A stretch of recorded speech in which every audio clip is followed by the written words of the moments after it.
Empezar nuestra clase. Abramos nuestra Biblia en Apocalipsis 22:2, que es el versículo clave.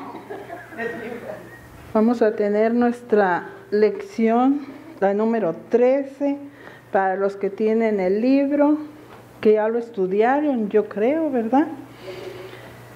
Es la número 13, Apocalipsis 22. Nuestro versículo clave. Dice nuestra palabra, Apocalipsis 22:2, dice: en medio de la calle de la ciudad, y a uno y a otro lado del río, estaba el árbol de la vida, que produce 12 frutos, dando cada mes su fruto. Y las hojas del árbol era para la sanidad de las naciones. Te damos gracias, bendito Padre, porque esta mañana Tú nos hables por medio de tu palabra, Señor, que por medio de tu palabra unjas mis labios para poder alabarte y saber de tus verdades, como nos dijo nuestra hermana Esperanza, que tú nos amas, tú te olvidaste de todo lo que teníamos en el pasado, Padre. Hay personas que no lo recuerdan, pero Padre, tú te glorías en que cada uno de nosotros nos limpias con tu sangre, Señor. Nuevas criaturas somos y en ellas tenemos que buscar más santidad.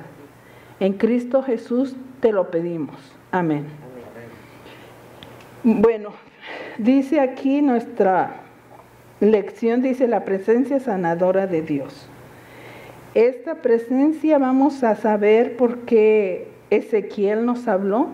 Si abrimos nuestras Biblias en Ezequiel, para que me ayuden también a leer Ezequiel 1-5. Dice: la gloria regresa al templo. ¿Se acuerdan que antes en Ezequiel, en Israel, en el templo la gloria del Señor la dejó? Se fue el Señor. ¿Por qué? ¿Por qué ustedes me pueden decir poquito de lo que pasó? O yo les digo, les recuerdo. Porque el pueblo cayó en pecado. Hacían lo peor. Entonces fue tanto lo que el Señor veía que Él se retiró. No quiso saber más de estar en el templo. Porque Él no puede ver el pecado. Eso es lo que pasó en nuestra lección anterior, que la dio el pastor. Eso fue lo que nos dijo. Entonces Él se retiró, dijo: yo no quiero saber más de este pueblo. Pero vuelve la presencia de Dios ya al templo. La gloria regresa al templo. En Ezequiel 43, del 1-5, y lo voy a leer, dice: me llevó luego a la puerta que mira hacia el oriente, y he aquí la gloria de Dios de Israel, que venía del oriente, y su sonido era como el sonido de muchas aguas, y la tierra resplandecía a causa de su gloria. Y el aspecto de lo que vi era como una visión, como aquella visión que vi cuando vine para destruir la ciudad. Y las visiones eran como la visión que vi junto al río Quebar, y me postré sobre mi rostro. Y la gloria de Jehová entró en la casa por la vía de la puerta que daba al oriente. Y me alzó el espíritu y me llevó al atrio interior, y he aquí que la gloria de Jehová llenó la casa. En el libro de Ezequiel comienza y termina con una visión de la gloria de Dios. Vemos que la voluntad de Dios siempre fue morar en medio de su pueblo. Cuando le reveló los detalles del tabernáculo a Moisés, dijo: y conocerás que yo soy Jehová su Dios, que los saqué de la tierra de Egipto para habitar en medio de ellos. Yo, Jehová su Dios. Esto lo dice en Éxodo 29:46. Por lo tanto, la conmovedora imagen de la gloria de Dios abandonando el santuario en el capítulo 11 es uno de los relatos más tristes de la Biblia. Ahí lo van a encontrar en Ezequiel 11:23. cuando él, porque el motivo por el cual dejó el templo. Ahí Dios se manifiesta y dice, mejor dejo a este pueblo. Vemos cómo el Señor en eso se desarrolla con tristeza. Aparte, esta actividad se me había olvidado. ¿De cuánto está compuesto el cuerpo humano? ¿Qué es lo que contiene más el cuerpo humano? Agua, ¿verdad? Casi el 80% es agua. Entonces, el agua, el Señor vemos que es bien necesaria para todo. Si nosotros no tenemos agua, como yo, por ejemplo, que se me seca muy seguido la boca, me da tos. Imagínense, desde ahí ya vemos que es bien necesaria. Si nosotros, por ejemplo, también estamos sin agua, el cuerpo humano, ¿qué le pasa? Se deshidrata. Podemos vivir sin alimentos, ¿verdad? Más tiempo. Pero sin agua yo creo que 1 o 2 días, si acaso, dura el cuerpo. Todo nuestro interior no trabaja. Los intestinos, todo no empieza a trabajar. Y siempre dicen que hay que tomar agua para que todo el cuerpo funcione bien. Entonces imagínense en qué es lo que vemos ahorita en Houston. La falta de agua. Ahorita estamos deshidratándonos. ¿Por qué? Porque hay mucho calor. Ahorita tenemos una temporada de calor. Hay que pedir porque el Señor nos mande lluvia y lluvia con ganas, porque en verdad que se necesita el agua y es muy necesaria. Y aquí vamos a ver por qué es tan necesario hablar del agua, porque desde ahí vemos que esta necesidad del agua, eso lo pone como un, ¿cómo se dice la palabra? Déjenme que me llegue el recuerdo, pero es una palabra que el Señor también habla de que de nuestro cuerpo, de nuestro interior, correrán ríos de agua viva, ¿verdad? Es simbólico, eso es lo que es la palabra, es simbólico nada más. Va a correr ríos de agua viva cuando uno se llena más de la palabra, eso va a pasar. Correrán ríos de agua viva. Entonces, desde ahí el Señor ya nos está dando agua para nosotros poder dar, porque si vamos a un pozo seco, ¿qué vamos a sacar? Nada. Entonces necesitamos agua. Nosotros tenemos que ver que el agua, el Señor siempre lo hizo simbólico. Siempre, nunca estuvo en una cosa que dijera, imagínense que nosotros seamos, que no necesitáramos agua. ¿Qué iba a pasar? Pues nos sintiéramos que no necesitábamos de nadie. Si así a veces nosotros nos sentimos Superman, y no es así. Necesitamos siempre estar ahí en la corriente de agua, en los ríos, que él dice que en el Salmo 1:1 dice, bienaventurado el varón que no anduvo en caminos de malos. Y también junto a corrientes de agua, ahí no se va a secar, siempre vamos a estar pegados. Si alguien me lo busca y lo lee, sería mejor. Salmo 1:1 y el 1:3. Mientras lo buscan, vamos a seguir hablando de nuestra palabra. Debido que los pecados del pueblo de Judá, la presencia divina abandonó su sagrada morada, dejando a Jerusalén vulnerable a la destrucción y la desolación. Esto ciertamente no era el deseo del Señor, que los había perdonado, pero Él tenía un plan para la restauración. Imagínense, eso es lo que la visión de Ezequiel, que fue cuando el punto culminante, que regresó la gloria divina para habitar en un templo restaurado. No vino a habitar en un templo destruido, no, porque sí se destruyó. Ya que nadie iba, que imagínense, ya me imagino, que nadie asistía ahí al templo. Cuando dejan las casas, ¿qué pasa? Se van deteriorando, ¿verdad? Se destruyen solas. Pues entre más habita uno es mejor. Entonces es lo que vemos. Ya alguien lo buscó y me dijo cuál es el salmo. ¿No lo encontraron? Sí. A ver, léalo con voz fuerte porque no tenemos micrófono. Bienaventurado el varón que no anduvo en consejo de malos, ni estuvo en caminos de pecadores, ni en día de escarnecedores se ha sentado, sino que en la ley de Jehová está su delicia y en su ley medita de día y de noche. Será como árbol plantado junto a corrientes de agua, que da su fruto en su tiempo, su hoja no cae, y todo lo que hace prosperará. Imagínense, desde ahí nos está dando promesa el Señor.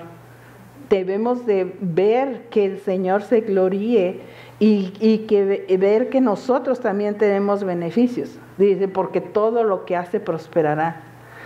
Si estamos junto al agua viva. Eso es lo más magnífico que nos puede dar el Señor. Sigamos en nuestro punto. ¿Por qué Dios habla? En Ezequiel 43 del 6 al 9. Y oí uno que me hablaba desde la casa, y un varón estaba junto a mí, y me dijo, hijo de hombre, este es el lugar de mi trono, el lugar donde posaré las plantas de mis pies, en el cual habitaré entre los hijos de Israel para siempre, y nunca más profanará la casa de Israel mi santo nombre. Ni ellos, ni sus reyes con sus fornicaciones, ni con sus cuerpos muertos de sus reyes en los lugares altos. Porque poniendo ellos umbral junto a mi umbral, y su contrafuerte junto a mi contrafuerte, mediando solo una pared entre mí y ellos, han contaminado mi santo nombre, con sus abominaciones que hicieron. Por tanto los consumí en mi furor.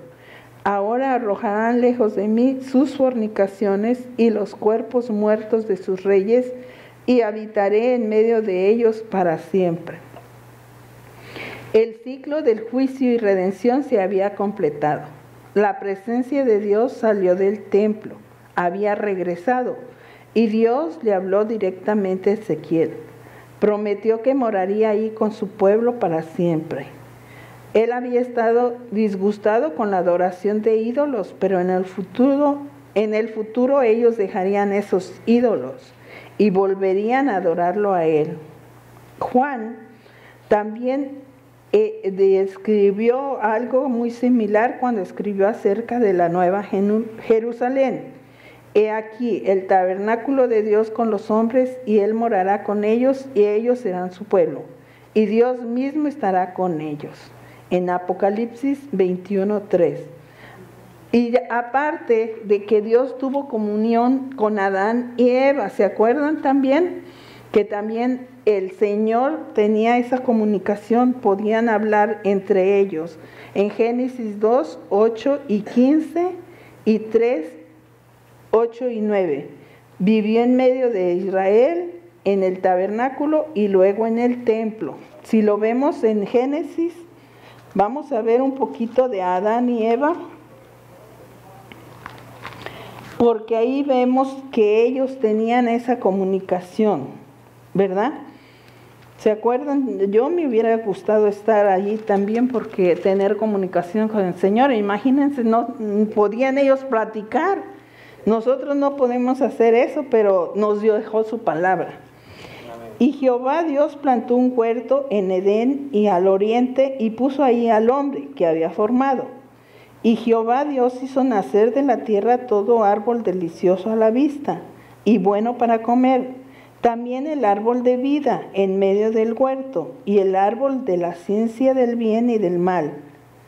Imagínense, ahí estaba el Señor. Y en el 15 dice, tomó pues Jehová Dios al hombre y lo puso en el huerto de Edén para que lo labrara y lo guardase. O sea que todo eso nos dio el Señor. Imagínense, no le dio mucho compromiso. Y luego en el 3, 8 y 9 dice, y oyeron la voz de Jehová Dios que se paseaba en el huerto al aire del día, y el hombre y su mujer se escondieron. Ahí ya fue cuando cayeron en pecado. de la presencia de Jehová Dios entre los árboles del huerto. Y el 9 dice, mas Jehová Dios llamó al hombre y le dijo, ¿dónde estás tú? O sea que imagínense, ya cayendo en pecado, ellos no quisieron ya tener esa comunicación con el Señor. Ya no podían, ellos se sentían cohibidos, avergonzados. Estaban desnudos y sintieron vergüenza, donde antes ni eso tenían, ¿verdad? Desde ahí que cayeron en pecado. Vemos que el Señor es el que nos está hablando por medio de su palabra y nos dice a través de ella lo que hagamos y lo que no hagamos. Porque Él nos está exhortando. Como dice la hermana, dice, usted tiene la opción.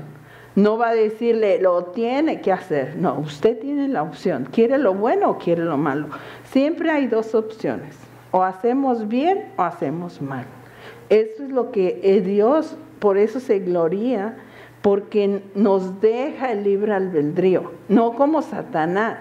Yo nunca quiero hacer esa comparación a veces porque él viene, arrebata y ni le pide permiso. Él hace todo lo que quiere, en un ratito.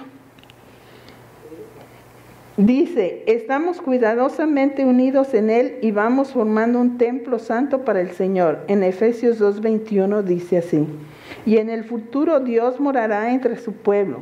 Verdaderamente el deseo de Dios es estar con aquellos que le aman. Y sí es cierto, porque el Señor nunca quiere estar fuera de nosotros. Siempre nos está exhortando, oigan, vengan a alabarme, vengan con acción de gracias. Y venimos a la iglesia y a veces venimos pensando hasta que se nos olvidaron poner los frijoles o que la lumbre está prendida. Y hermanos, tengamos eso, venir con acciones de gracias. Gracias, Señor, porque nos dices trabajo, qué sé yo, todo lo que nos da el Señor nos da muchas cosas. El río sobrenatural fluyendo del templo, que es aquí, el 2. Y vamos a ver la visión de un río. Él habla mucho de simbolismos, como ahorita vamos a ver. En Ezequiel 47, 1 y 2. Vámonos hasta el 47, 1 y 2 y dice, me hizo volver luego a la entrada de la casa y he aquí aguas que salían de debajo del umbral de la casa hacia el oriente, porque la fachada de la casa estaban al oriente, y las aguas descendían de debajo hacia el lado derecho de la casa al sur del altar. Y me sacó por el camino de la puerta del norte y me hizo dar la vuelta por el camino exterior, fuera de la puerta, al camino de la que mira al oriente, y vi que las aguas salían del lado derecho. Este es un simbolismo que nos habla también de que la gloria de Dios regresaría. Esta es una lo más que habla es de simbolismo, como la visión de un río nos va a hablar, dice, en el antiguo cercano oriente el agua era escasa y vital para la supervivencia. Este río era un poderoso símbolo de abundancia y bendición. Sin embargo, este pasaje no se enfoca en cualquier tipo de agua, se centra en los ríos que proporcionan abundante agua limpia. Porque ustedes si hablan de agua siempre va a ser de río, ahí va a fluir vida, porque hablamos de agua en un mar, no va a fluir tanta vida como en el río. Sí va a haber por los pescados y ahora sí que los que viven en el mar, pero en el río ahí puede haber los árboles frutales, que hay mucho, todo esa agua sirve de riego, nos sirve para bañarnos, pero el agua de mar no. El agua de mar es otra cosa bien diferente, ¿verdad? Entonces por eso él habla siempre de ríos fluyendo. Dice, al pueblo de Dios no le faltaría nada porque un río vivificante fluiría desde la morada de Dios hacia la tierra seca, demostrando el cuidado de Dios por su pueblo. Imagínense, Él tiene siempre cuidado de nosotros, nos da desde lo más necesario para podernos bañar y todo, como les digo. El agua significa vida. En el inciso B que es el río se hace más profundo. Me encantó la explicación, una hermana, y ahorita se las voy a decir, que compartimos ayer, de que a ella le enseñaron ese canto, pero dice que 47, 3 al 6, vamos a verlo, y dice: y salió el varón hacia el oriente llevando un cordel en su mano, y midió 1000 codos, y me hizo pasar por las aguas hasta los tobillos. Midió otros 1000, y me hizo pasar por las aguas hasta las rodillas. Midió luego otros 1000, y me hizo pasar por las aguas hasta los lomos. Midió otros 1000, y era ya un río que ya no podía pasar, porque las aguas habían crecido de manera que un río no se podía pasar sino a nado. Y me dijo: ¿has visto, hijo de hombre? Después me llevó y me hizo volver por la ribera del río. Esto, la hermana lo explicó, que ese coro le decía que el agua le llegó a los tobillos, y luego a las rodillas, luego a la cintura, y luego lo llenó todo. Eso quiere decir que cuando él está empezando a ser creyente, pues nada más el agua le tiene que llegar a los tobillos, porque no conoce nada de la palabra. Entonces, entre más uno se llena de la palabra, le va subiendo más el agua a las rodillas, y luego hasta la cintura, y luego lo llena todo. Y cuando nosotros no queremos seguir al Señor,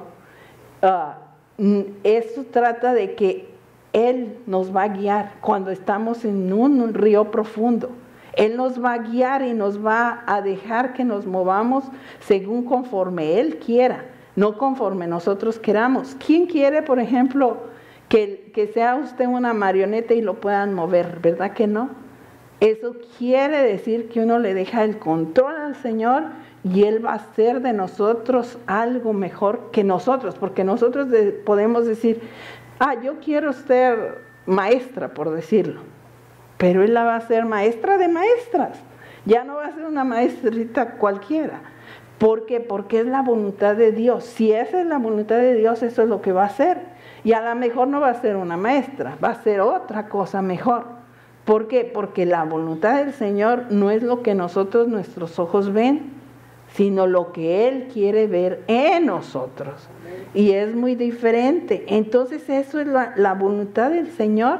Así nos va llevando escalando hasta llegar a la profundidad. Y de eso se trata, de que nosotros vengamos al Señor y nos dejemos llevar poco a poco y poco a poco. Y si entre más rápido sea, a veces es bien rápido el crecimiento, a veces no. Nos tardamos años y seguimos igual.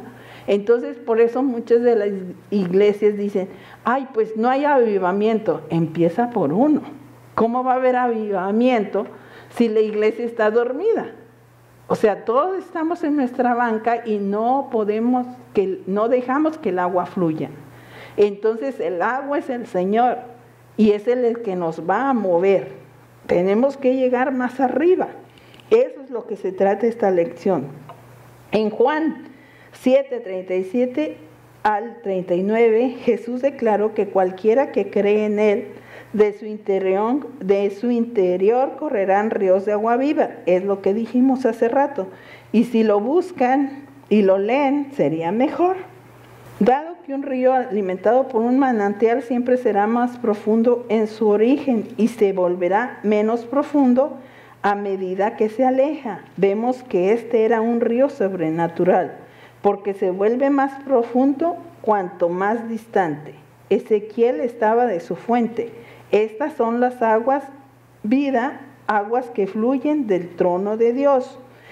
Es que cuando el Señor, por ejemplo, si nosotros nos alejamos del Señor, la agua va a estar más profunda cuando está en Él, y nosotros vamos a estar alejados del Señor.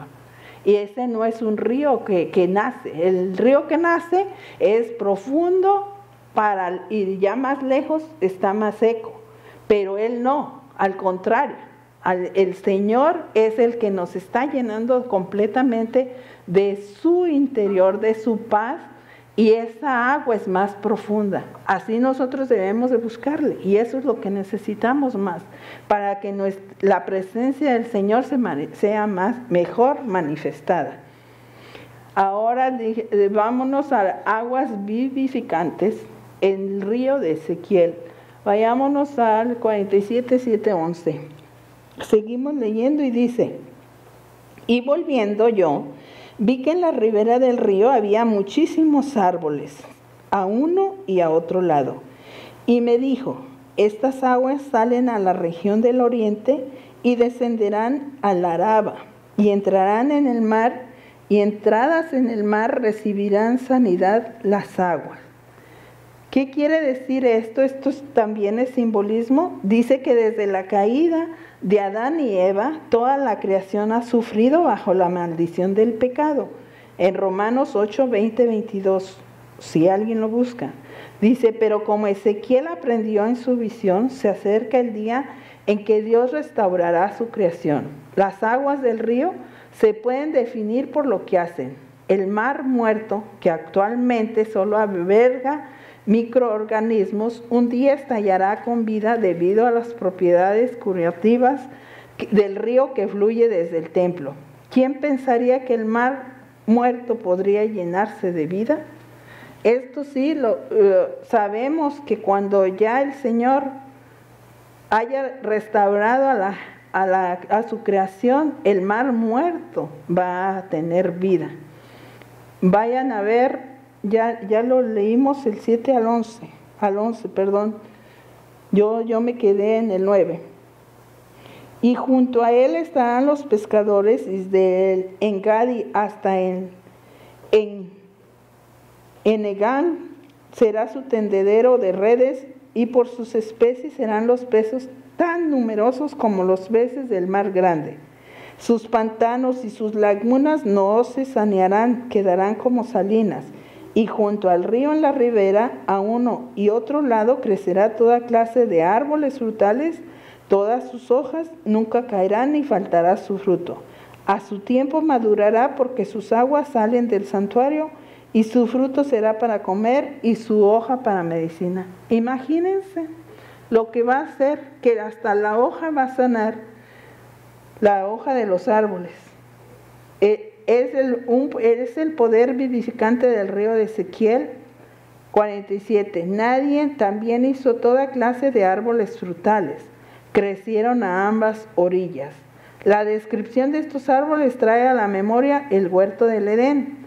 La similitud entre el río Ezequiel y el río del Edén, sus árboles parecen indicar que en la nueva Jerusalén el plan de Dios para la humanidad habrá completado el círculo del regreso al Edén. Él tiene un plan maravilloso para aquellos que lo siguen. O sea que tenemos una promesa de que nosotros vamos a estar viviendo en un Edén como en la creación del Señor. Si alguien me encontró Romanos 8:20-22.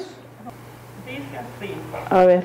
Por la creación fue sujetada la vanidad, no por su propia voluntad, sino por causa del que la sujetó. Es esperanza, porque también la creación misma era libertada de la esclavitud de corrupción a la libertad gloriosa de los hijos de Dios.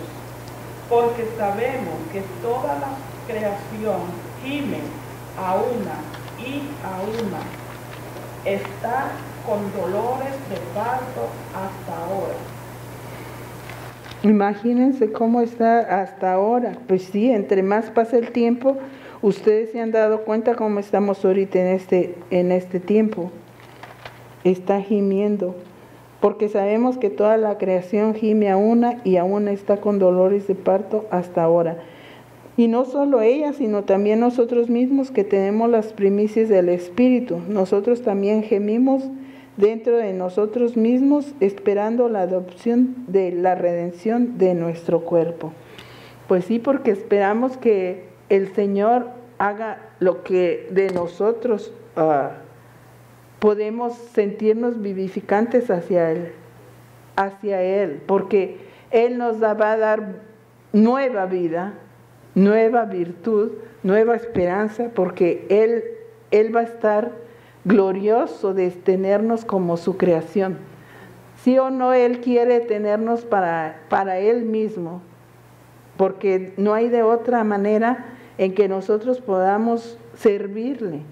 Esa es la manera que nosotros podemos servirle, y esto es lo que el Señor quiere que nosotros vayamos, que nos llegue primero, ¿a dónde dijimos?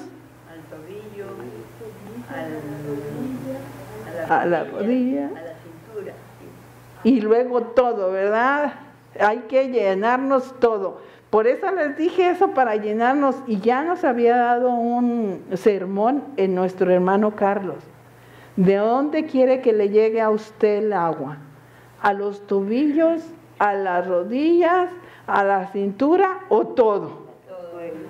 Todo, ¿verdad? Que de que nosotros nos dejemos dominar por el Señor, que Él nos pueda mover para un lado y para otro, y que nosotros no tengamos complejos porque el Señor nos está guiando.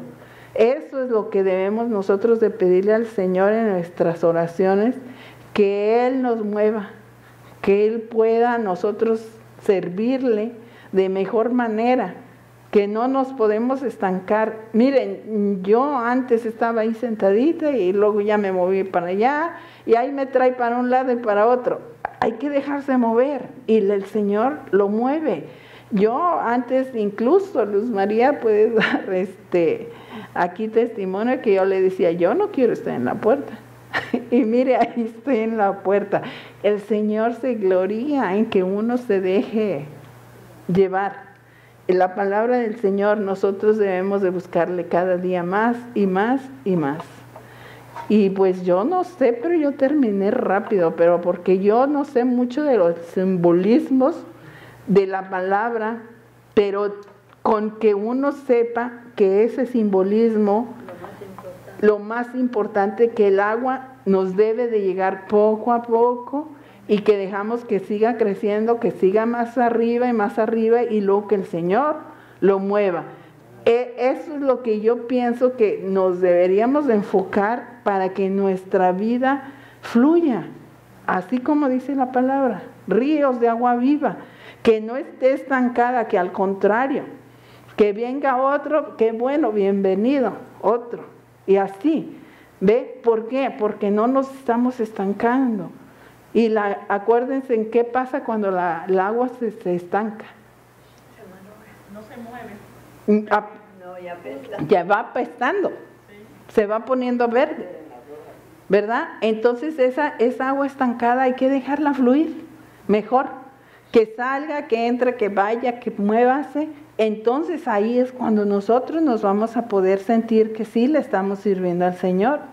Porque vamos a ver que están fluyendo otras personas y vienen otras personas a través de nuestro testimonio. No tenemos a veces mucho que hablar, y yo quiero ir al lugar donde tú estás yendo porque tienes algo diferente. Y qué bueno que nosotros así estemos dando nuestro testimonio, porque no tenemos mucho que hablar. A veces cuando salíamos antes a evangelizar, yo me daba tristeza, no por mí, porque yo ya estaba acostumbrada a que me dijeran, ay, no, yo no quiero ir a la iglesia. Entonces yo decía, pobrecita, no se da cuenta dónde se va a ir cuando muera. Y eso es lo que nosotros tenemos, la esperanza en el Señor de que vamos a ir con Él. Pero esa gente que no quiere venir, a los pies de Cristo, no a la iglesia. Yo les digo, pues, pueden ir al edificio, pero si no se centran en la palabra y en que vengan a los pies de Cristo, no podemos decir que ya la tienen salva. Como dice el hermano Carlos, dice, qué tristeza que muchos de los que también estamos aquí no podamos llegar con el Señor. Entonces nosotros, eso es lo que nos debe de animar a salir de donde estamos, que no nos quedemos estancadas, que nuestras aguas fluyan y que podamos también nosotros decir, el Señor me ha ayudado y sigo adelante, no importa cómo, pero hay que seguir adelante, ¿verdad? A pesar de que el Señor muchas de las veces Nos vaya bien o nos vaya mal, tenemos que hacer. Miren, un hermano, hay muchos hermanos que tienen diferentes enfermedades, pero el Señor se gloria que aunque estén con cualquier enfermedad, si está en el Señor, ya sabe a dónde va a ir. Si no está con el Señor, ahí sí hay que tener temor. Imagínense, en estas son probaditas de cómo va a estar el infierno con este calor que estamos pasando. Porque este calor es muy fuerte, nuestro cuerpo no está capacitado para tolerar estas temperaturas. Nuestro cuerpo como que a veces dice, ay Señor, ¿por qué? Pero pues porque nosotros también maltratamos este mundo que nos dejó y que lo teníamos que cuidar. Y sigamos cuidándolo, de todos modos no importa cómo nos vaya. Tenemos que buscarle cada día más y para Él sea la honra y la gloria, porque no podemos ser usados de otra manera. De que el Señor nos guíe y que tengamos temor y temblor de no sentirnos. ¿Se acuerdan? Me vino a la mente el aguijón de Pablo, que nunca le fue quitado. ¿Y por qué no le fue quitado? Porque el Señor quería que se bastara de su gracia. Aparte de eso, ¿por qué? Porque no quería que se enorgulleciera, que él podía subírsele, por decirlo. Porque acuérdense que Pablo era perseguidor de la iglesia. Entonces Pablo, yo me imagino que era una persona muy orgullosa. Oh, yo estoy aquí para matar los cristianos. Aparte de estudios, aparte de que tenía, me imagino, dinero, porque lo tuvo que tumbar del caballo, enceguecerlo, y todo eso. Entonces Pablo fue una de las personas que más fue perseguidora de los cristianos. Y ya después la gente por eso no quería creer en Pablo del cambio que había hecho. Hasta después ya vio que sí, porque estaba dando testimonio de lo que el Señor le estaba haciendo. Y aún así, por eso nosotros, si tenemos cualquier enfermedad, Señor, gloriete en esto. ¿Por qué? Porque sea en las buenas, sea en las malas, nosotros debemos de seguir, porque no podemos parar. Yo tuve muy fuerte también dolor de estómago y yo decía, Señor, con que yo llegue a tu templo, no importa cómo, pero que llegue. Y llegaba la semana y ya cuando venía aquí ya estaba sin dolor.